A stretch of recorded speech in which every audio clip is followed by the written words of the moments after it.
Hello everyone, I hope you all are well.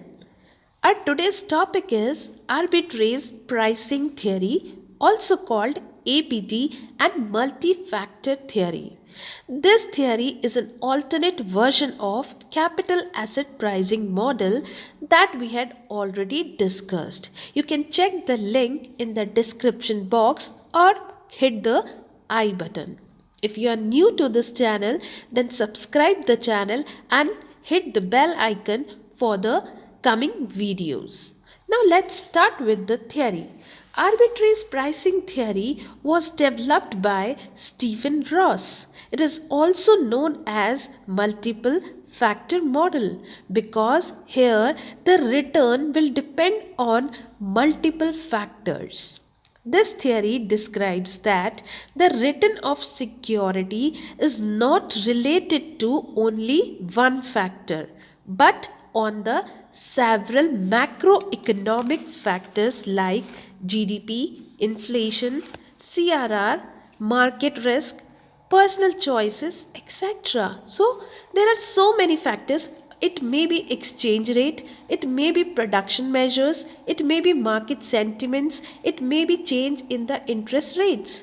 Any factor which is going to affect the return on the asset. So this theory says that the return on any asset is dependent on various macroeconomic factors. This model aims to do away with the limitation of the one factor model, that is CAPM, in which only one factor, that is market risk, is considered. Now, what happened in the long run? That two identical securities having the same degree of risk will give same return. But this is not right in the case of short run. In short run, there is a disequilibrium which lead to the arbitrage process, because in short run the differences in the return of the two securities having the same level of risk is due to several factors, and this lead to the process of arbitrage. In CAPM there is a single beta, or whereas in APT there is a multiple beta. Every one beta is for one factor. So here there will be several beta.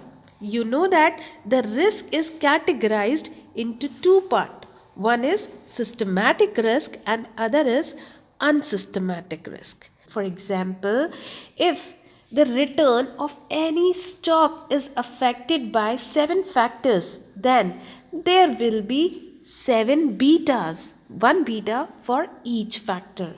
This is why this theory is also known as multiple factor model.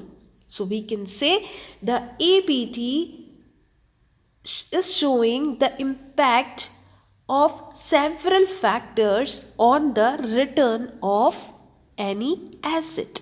Now, let's talk about the assumptions. Investors are risk averse and try to maximize their utility.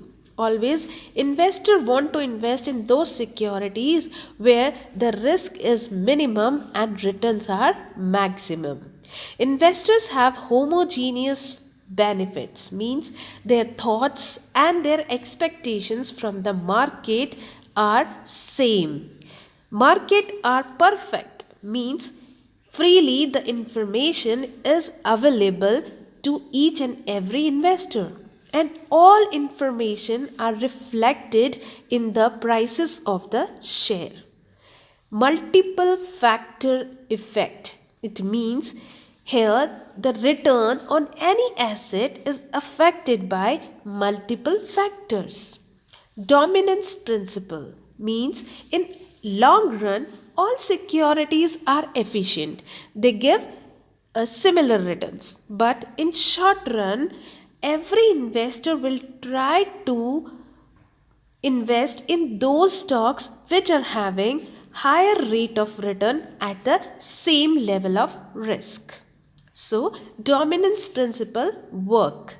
Next point is equilibrium of the market. Two securities having same risk will give same return in the long term. This means in long term, the market will remain in equilibrium. Last point is efficient frontier. Efficient frontier shows risk, return and risk. So in this, the corner points, the stocks at the corner points are considered efficient. So, the efficient frontier is the set of optimal portfolios that are offering higher expected returns for a defined level of risk, or we can say lowest risk for given level of expected return. These are the important assumptions of this theory. Now, we will talk about the expected return and risk under this theory.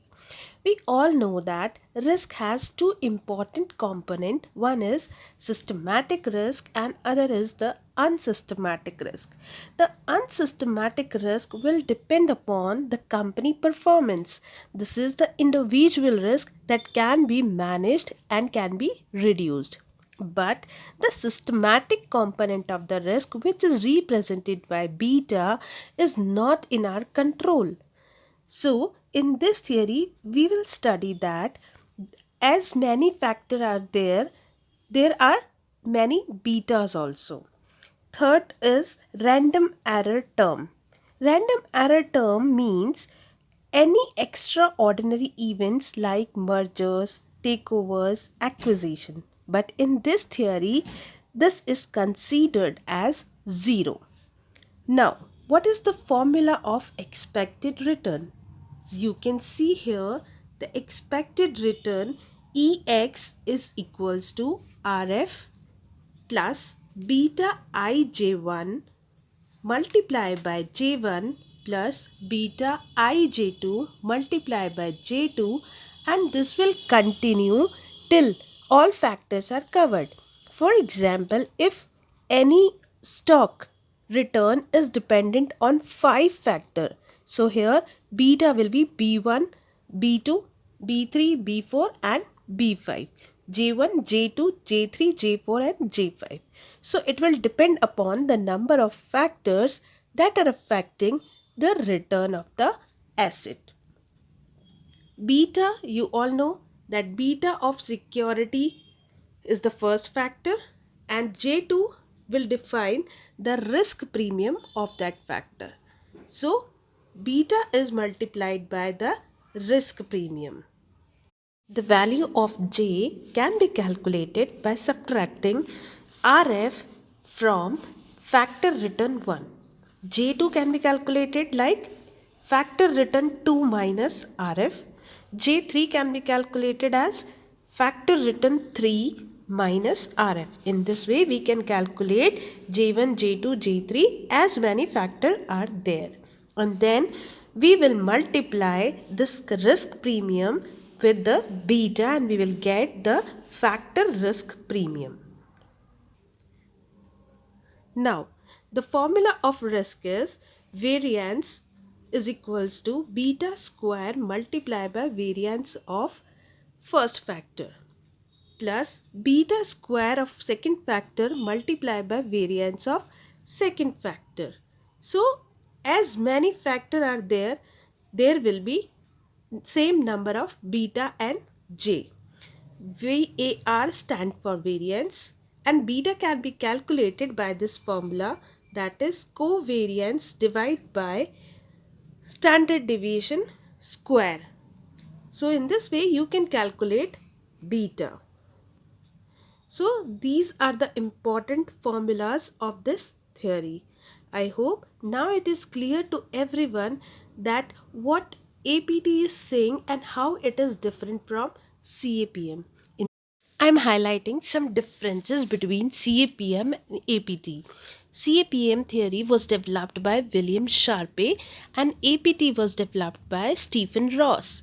In CAPM, security risk is the market risk, that is denoted by the beta, whereas in APT, security risk is the combination of several macroeconomic factors like GDP, inflation, CRR, and so many other factors. In CAPM, risk premium is calculated by subtracting risk premium is equals to RM minus RF, subtracting the RF from the RM. RM is the return of the market and RF is the return from the risk-free securities. Whereas in APT, risk premium was calculated by subtracting RF from the factor return. Factor return minus RF. This we do in the APT. So in this way, CAPM differs from the arbitrage pricing theory. I hope now it is clear to everyone that what is the difference between CAPM and APT and what is arbitrage pricing theory. Thank you so much for today. I hope you all learned well. If you are new, then subscribe the channel, and if you like the video, then like it and share it among your peer group.